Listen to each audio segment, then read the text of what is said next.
Hello.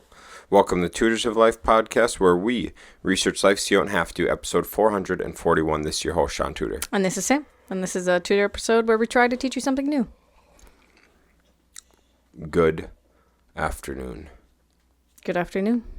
How you doing? I'm exhausted. Are you? Mm-hmm. Nice. Mm-hmm. I could go for a nap. Yep.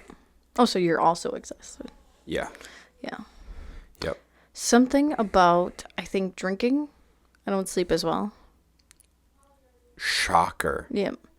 And then secondly, having a cranky child. Also is a really drains you much faster. hindrance. Dude, that's why I was so not into waking up this morning. Yeah. Oh, I knew 100% why we were both just I dogging it. couldn't figure it out. Dude, I was like, this doesn't even make any sense. Why do I not want to get up? Yeah. Oh, I knew right away. Oh, that makes so much sense. Dude, it sucks because I'm like, I enjoy the taste of the beer so much, but I hate how I feel the next morning. So shitty. And it doesn't matter how little, what kind, nothing. I still feel like shit. Yep. I don't remember if we felt this way in Europe. I don't either, but we're also in vacay mode, so life is like, it's all just a flow when you're in vacay Right? mode. Yeah, that's true. It's just like, yeah, whatever, like that. Wake up when you wake up, shit like that. So I don't know. But I'll tell you what. I didn't want to wake up. No. I did not want to wake up. Dude, it was just so cold in our room this morning, and we were all cuddled up in the blankets. Mimi was laying perfectly, so she was just spooning my chest. It was so warm. Nice. Mm-hmm. You joined. I did. It was nice. Mm-hmm. And then baby woke up, so reality hit. I was like, we don't have an alarm set, so we got to keep that in mind. 20 minutes later, I'm like, well, there's the alarm. Mm-hmm. Yep. But the cold weather's nice. There is something about sleeping in a cold room. It's just, I hate it, but I feel so much better. Oh, it's so good. It's so good, dude. Mm-hmm. Most Scandinavian countries, they, especially in the winter, will open the windows before they go to bed. And then, and they shut their door, open the windows, so it gets all the cold air in, and then they close the window. Mm-hmm. But you fall asleep in a cold room. Mm-hmm. You're like, please. Dude. Talk dirty to me, babe. I basically am. I am in. Yeah, it sounds nice. Mm-hmm. Sounds really nice. Cool. What do you got? What were you doing today? So I listened to. Sometimes I get bored of just podcasts, so I pulled up YouTube, which is technically just podcasts. So I guess, I don't know. That's a fair point. But I listened to money saving experts. Number one money saving experts. Okay, don't make noise. Okay, number one money saving experts on the Diary of a CEO. And it was from 13 days ago. Oh, okay. So essentially what it was three guys. You had one guy, so you have the Diary of the CEO guy, Steven. Then you've got a crypto guy, a real estate type of guy, and then a normal mutual fund stock type of guy, right? Mm-hmm. The one guy is 100% crypto. The one guy is mostly mutual funds and stocks, and the other guy is real estate and some stocks. Okay. I don't think any of them have 401ks or IRAs. Okay. And it was interesting because you kind of get your three type of people in there, right? Mm-hmm. Cold water's so good. Dude, I know. Cold water's so good. Mine's not going to be cold. I'm going to be sad. Cold water's good. But so you get your guy who's all in, gung-ho, one thing, aggressive. That was the crypto guy. Then you have your middle of the road, like a little more conservative, a little more like believes in cash flow over just having your gains, because he likes seeing realized gains, and cash flow is like realized gains, so he likes that, and that made a lot of sense. Because what that guy kept bringing up over everything was like, yes, cool, you have value in your crypto, but unless you cash out, you don't have value. It's just equity. It's just, you know what I'm saying? And he's like, real estate will give you cash flow or dividend paying stocks. He's big on dividend paying stocks and real estate. And I was like, that makes sense. And then the third guy's just like conservative, believed in like mutual funds, the S&P 500, like don't do, or like none of them believed that income was passive, but as passive of income as you could get. Mm-hmm. Well, technically not income, passive equity. Yeah. Passive equity, passive investing. They did all agree with dollar cost averaging. So like you continually invest no matter the time.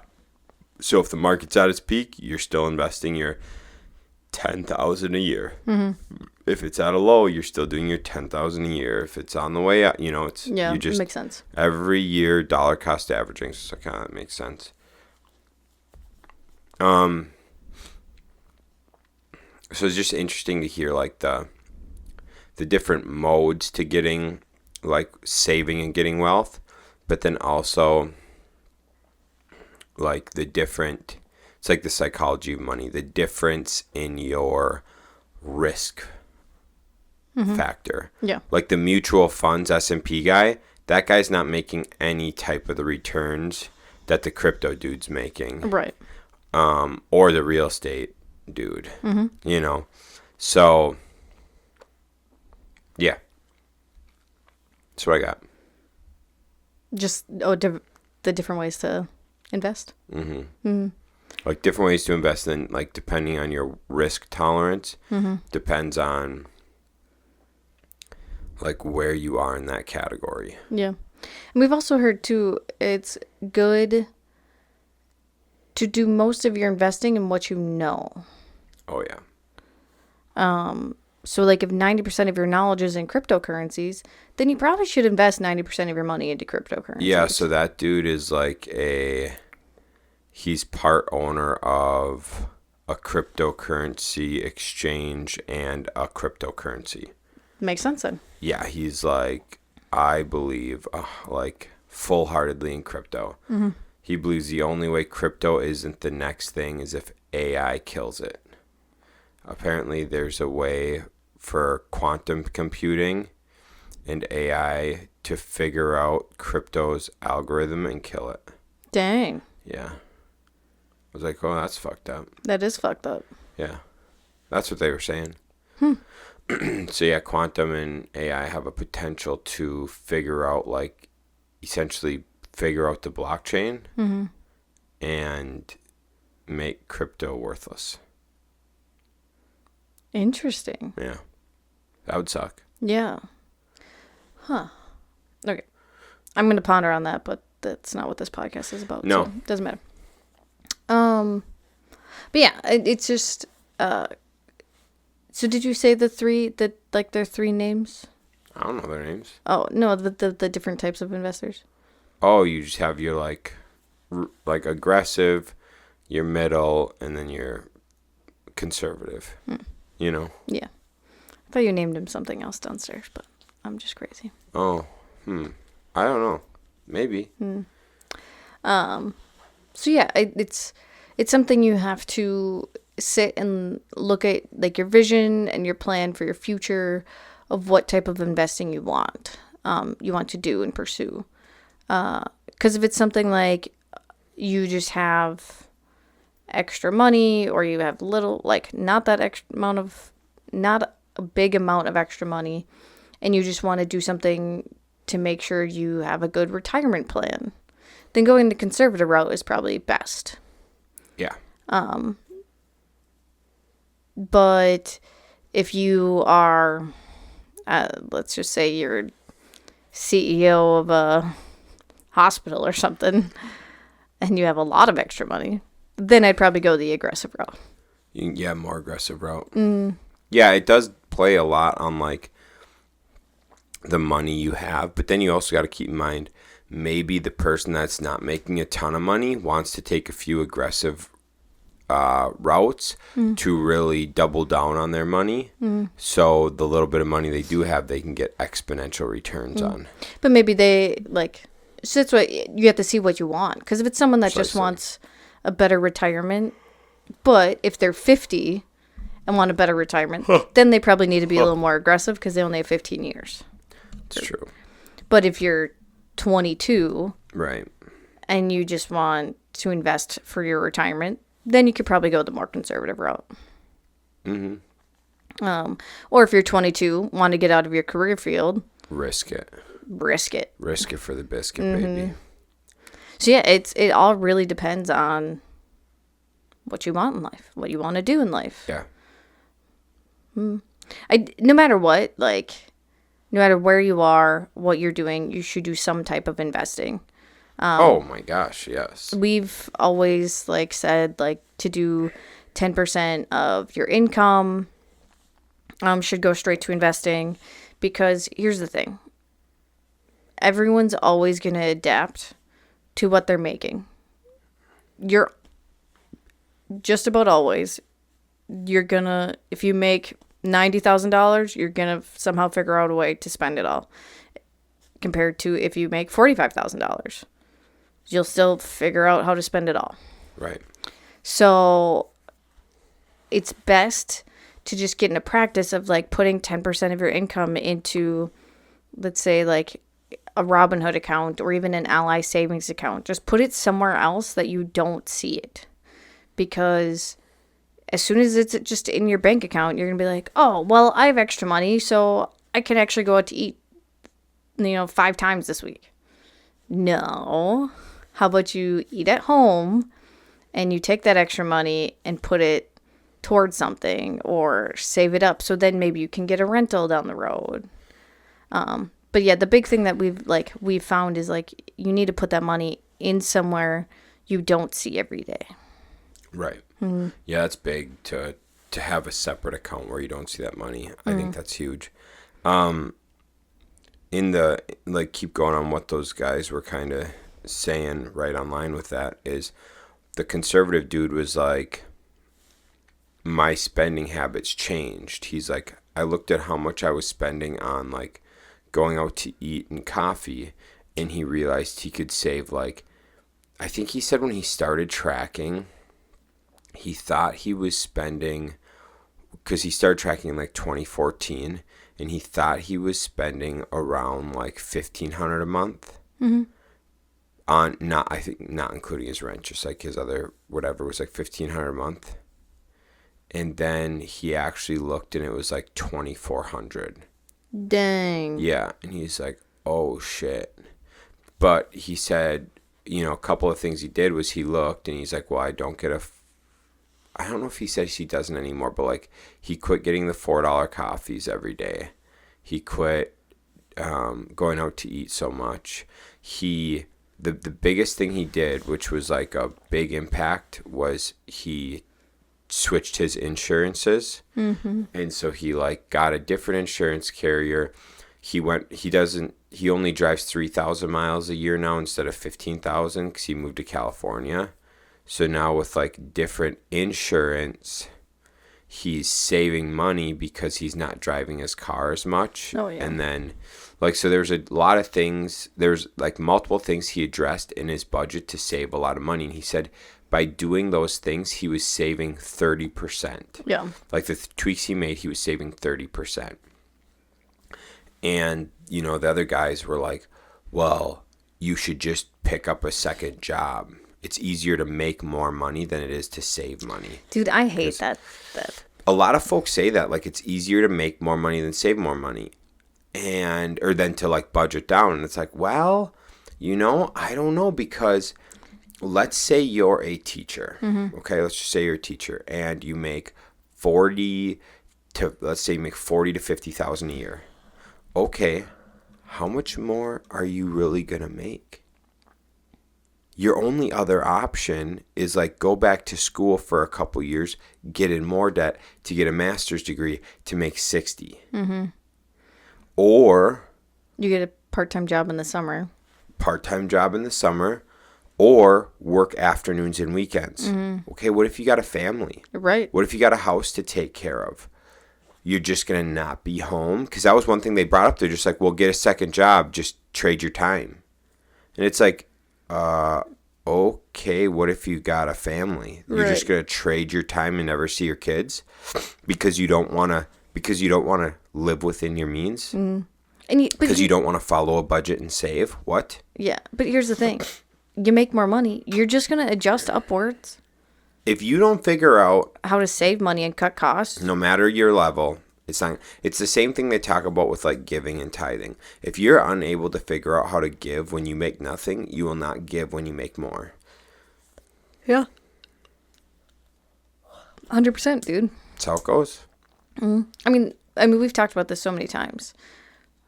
When we were in college, we lived off of my wages, and I made like $15,000.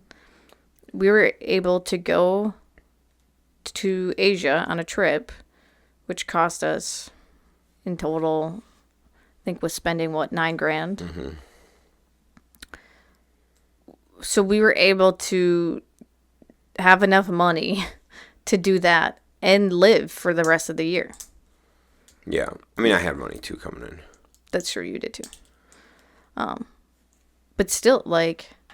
But it was the combine was like 25,000 for the year. Yeah. That we both brought in together. It was like 25,000. And we were able to make sure we had enough money for this trip. Right. Yeah, it's interesting, dude. It's just like, and if you take that aspect into like saving, because we still saved, like we still had money. Yeah. It doesn't matter. You can save and then you can invest. Mm-hmm. And one of the ways I did was I would save money. I'd buy stuff on Craigslist at X price, and I'd relist for 30% more, or 100% more. So like my way of investing at the time was I'd save money from my job or whatever. I would buy stuff, I'd flip it, and then I'd have more money, so then I would do that again and again and again. Yeah. It's like how I had money. Mm-hmm. But yeah, I mean, we obviously had to learn how to budget and be strict with our money in order to do that. Right. Yeah, it's all it fucking takes is, yeah. Anyways, we just sit there on that track forever, but it's like if you can't figure out how to do it now, you ain't figuring out how to do it if you make more. Mm-hmm. And it made me think a lot about just like where there is waste in our lives and stuff. Because the point the guy made is like, okay, because they're like, you just go make more money. And the guy was like, okay, well, how much time are you trading to go make more money compared to if you took that time and just cut expenses? Mm-hmm. Because it's like you still have insurance. Right. You just spent 3 hours with insurance agents changing that to save 30% a year. Well, what is your dollar per hour on that? Way more than if you just went and Ubered, because they brought up like Ubering in the afternoons. And the dude was making such a good point, because he's like, you might think it's worthless, you might think it's stupid cutting money, but I'm able to cut my insurance by 30% in 3 hours. Mm-hmm. That's a better ROI on my time and money than any other option you guys have. Mm-hmm. You know, it's same coverage. You know what's really interesting thinking about that? That's like business 101. Is before you try to figure out how to make more money, figure out how to cut your costs. It's not necessarily cut your costs, more on like how to produce for the lowest amount. Right. Yeah. But that's like one of like the major things that people like tell you about business is like, yeah, because like being more efficient and stuff like that to like cut. Yeah. Because it's like this. It's like you can sell something let's say you sell something at $100. Okay. So you're selling something at $100. Well, if it costs you $75 to produce, you make $25. Okay. So your options are threefold. You sell more products, so sell more of those, or like products, hours, whatever, sell more, and you make your $25 spread. Second option, you charge more. Okay. Charge more, so you charge $125, so then you make $50 spread. Well, what if that charging extra cuts you out of being competitive with the market? Right. Okay. So now you lose business because of that. Third option is make that product cost less to produce, or that product or service. So what if you can produce that 100 an hour for 50? Yeah. Now you just made that 50 spread. Now anything you add on, any more sales you do, any amount you add on to it, you make that much more. But now you just made more money percentage wise by figuring out how to produce for 50 than charging 125. Yeah. You know what I'm saying? Because 125, you're only making 50 compared to 75. Yeah. So you're not making 50-50, you're making 2/5. You know?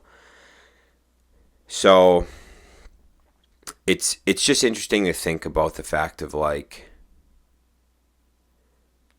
bettering your processes, bettering your systems, getting like becoming more efficient at things, maybe using different products or people or whatever.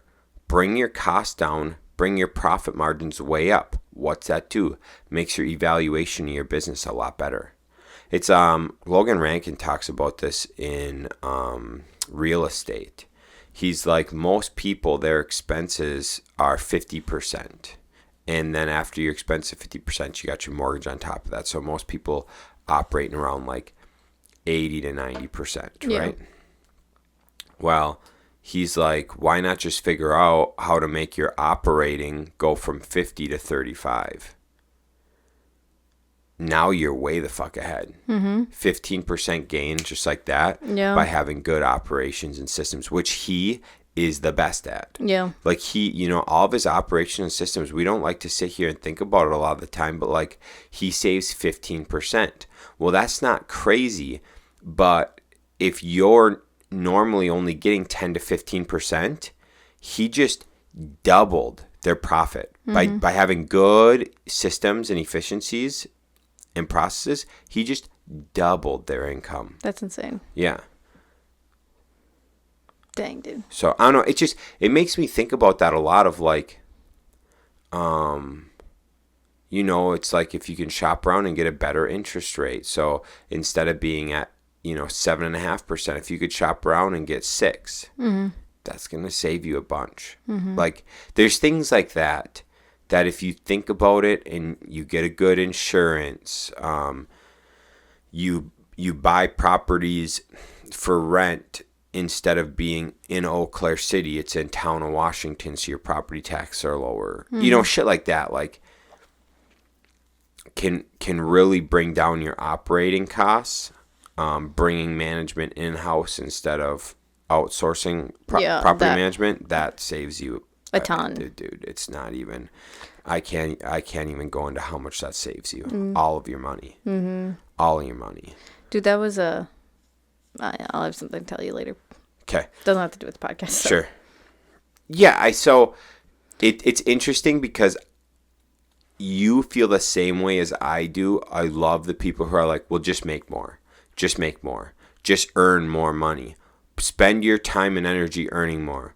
Okay, but if I can spend 3 hours and save, let's say, $600 a year. Well, I just made $200 an hour. Yeah.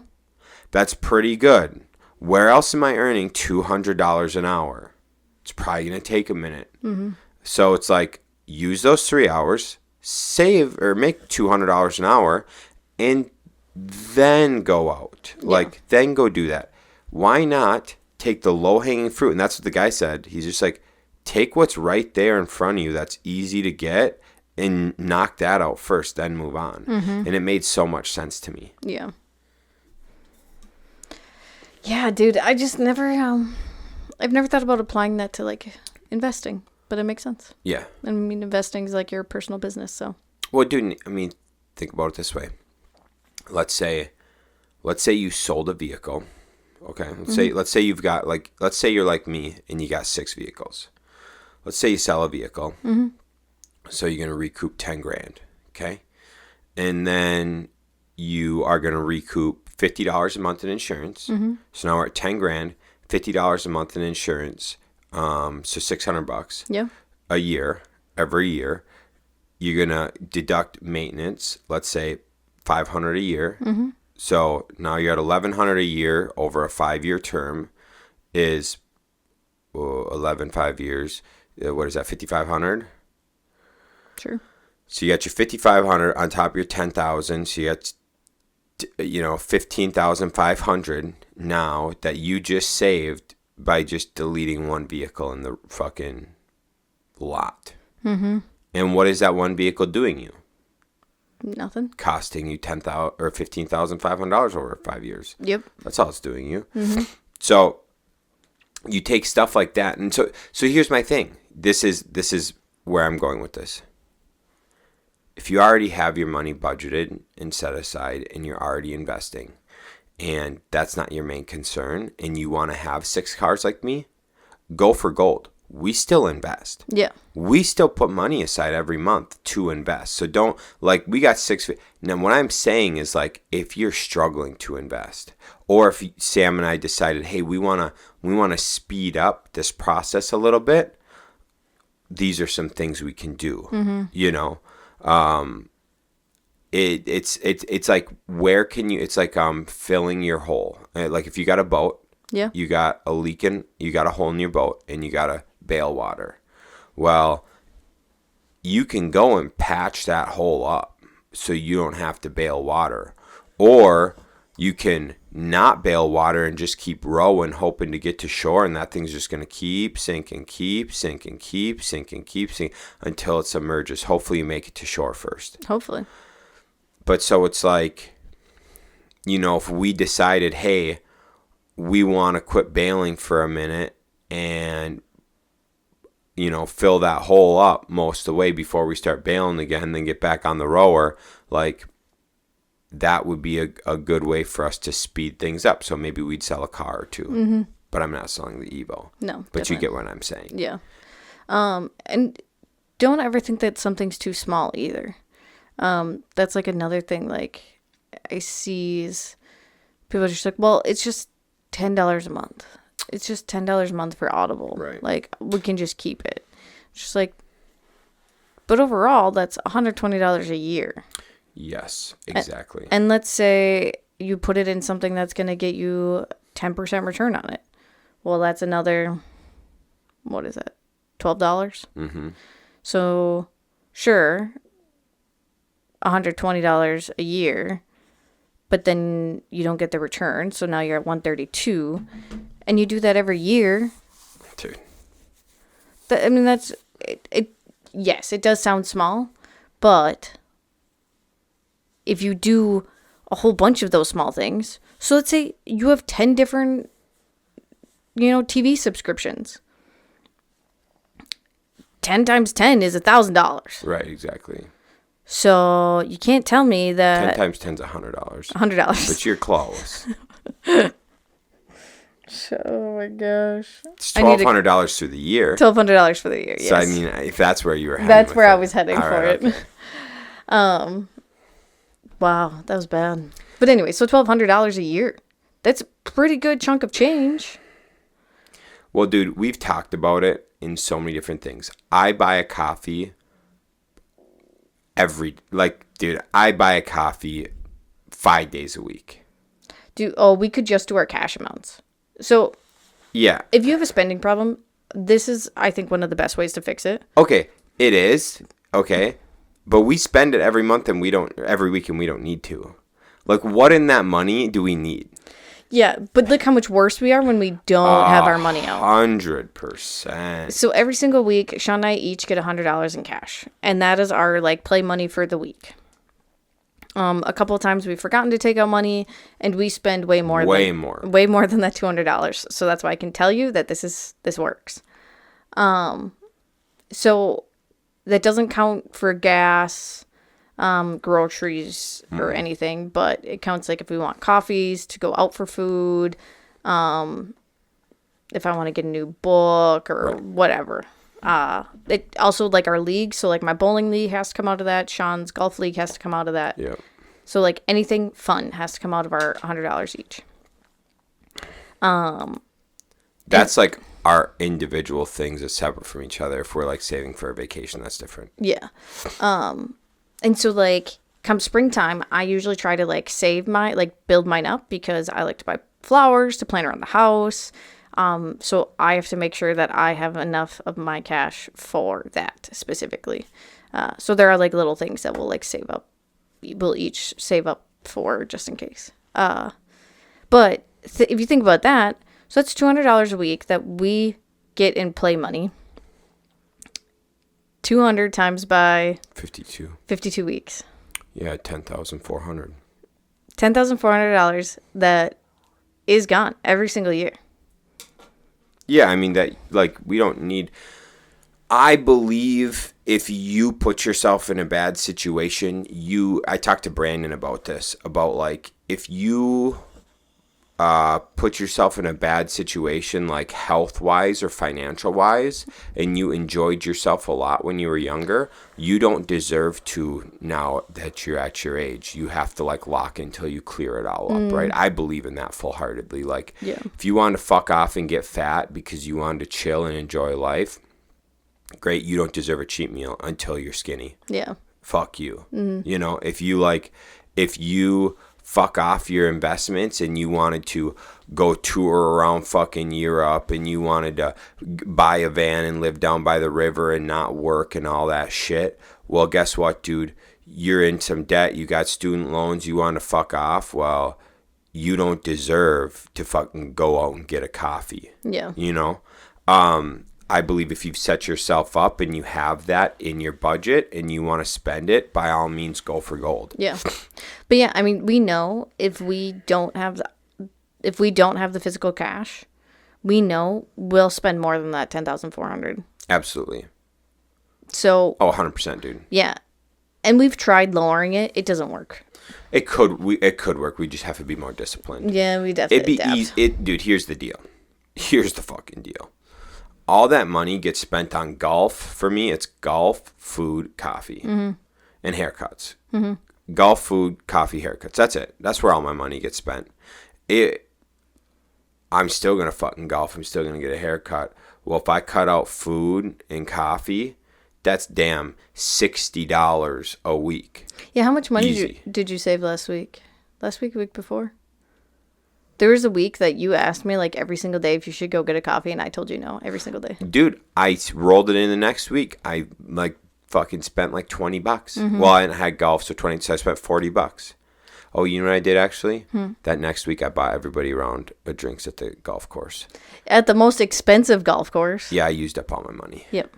Oh well, it's for the boys, babe.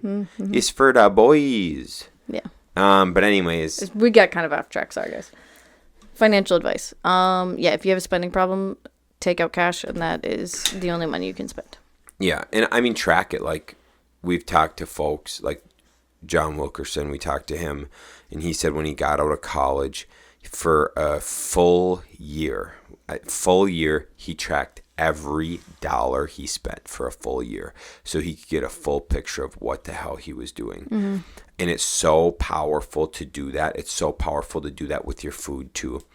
If you track what you put in your fucking mouth, you're going to stop putting so much shit in your fucking mouth. If you track what you spend, and you got to look every single day at what you spend, and you go, you stupid son of a bitch, you bought another fucking hoagie and you don't even got money for rent, you loser ass, you're going to feel pretty fucking stupid. Track what you're doing, look at what you're doing, and you'll feel fucking stupid. Dude, I don't know. I'm sure she doesn't. That's fine. We had a tenant that couldn't pay her rent on time, ever. Dumb. she left some of her stuff behind, and we're going to sell it. She had, like, in one of these bins, 8 or 9 Sensies. Oh, sure. Like the warmers. Yeah. I'm like, bitch, please. You don't have enough money to pay for your rent half the time. But you have 10 of these fucking things? Well, and how much money did she pay in late fees? Oh, my God. She paid probably 2 months worth of rent. And in yeah, late fees. It was like probably close to $2,000 Yeah. in late fees. Oh, yeah. What? Dumb. Bro, what So are you dumb. doing? I have no clue, dude. It was awesome for us. We weren't even mad because she'd still pay. Yeah. She would just pay with like 15 days of late fees. Yeah. So we're like, It was so dumb. okay, just elevated rent. Mm-hmm. And we tried, like, working with her, like, Yep. being like, we can change the, like, payment day for you. Because, like, it just didn't line up with, like, when her paychecks came. It, like, was always, like, and we were just like, we can switch it to the following week so you don't have to pay the late fee. No, it's fine. We're like, okay. Dumb.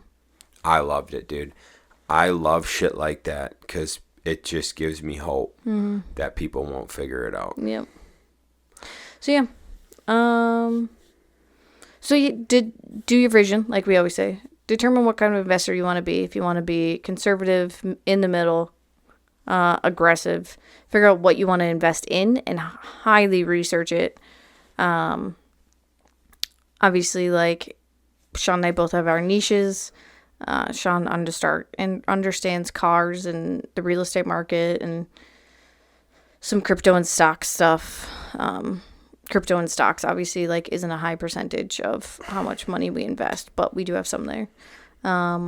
Obviously, as you can see in our background, part of my investments are Legos. But I also have stocks and crypto as well.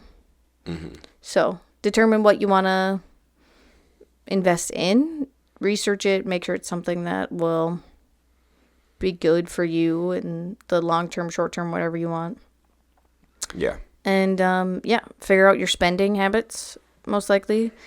If you're going to tell me that you don't have enough money to invest, I bet you there is a million things you can cut out spending wise that will allow you to invest at least $100 a month. Mm-hmm.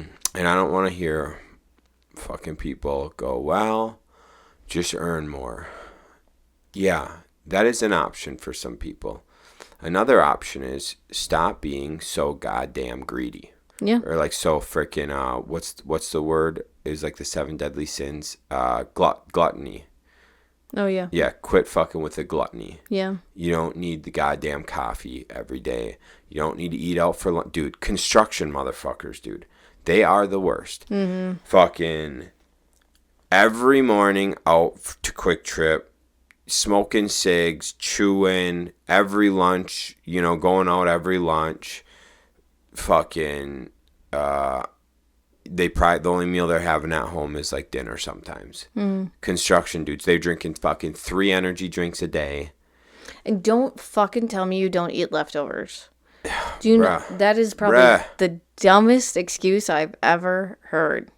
Dude, it's just, you'll just get me pissed off. But yeah, I don't want to hear it because I know that you're wasteful. So don't try to protect yourself by saying some dumb shit to me. I don't care. Mm-hmm. But yeah, look at all of your expenses for the month. See how many stupid streaming services you have. Because guess what? You shouldn't be, sitting watching TV every night anyways. You should be going out, doing some dubs with your family. Right. You can play board games, read books. There's so many better things you can do than watch TV or movies. You can go to Savers and buy movies for $1 or $2 a piece. Yeah, or go to a damn garage sale. You get 4 for $1 or whatever. Yeah. Go find something else to watch if you really need to watch something. But yeah, get rid of these streaming services. Get rid of stuff if you are hurting for money. There's better things to spend money on. Absolutely. And then there was something else I had. To recap or to throw in as another little thing? I don't really remember. I think it was just something like,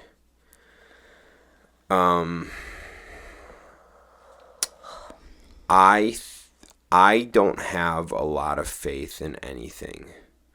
As far as like, I don't have faith because everything is propped up by like central banking and the Federal Reserve and like the government in the US. We were supposed to have a market correction back in like 2019 and they like swerved it off with COVID. They put a bunch of money into the system, printed a bunch of money. They did all sorts of like tactics to keep the market from tanking. Because we were like doing a lot, looking at a lot, and there was supposed to be a crash around like fall of 2019. Yeah. And it never happened. It just kept being pushed and pushed and pushed and pushed. And it's still being pushed. And so if it was, if Brian with Clear Value Tax said this, if we were actually a free market, housing prices would be going down, stock market would crash, and essentially the whole like U.S. financial system and economy would collapse, because that's where we're at. We've fucked around too much. Our debt is way too high, like all that, right?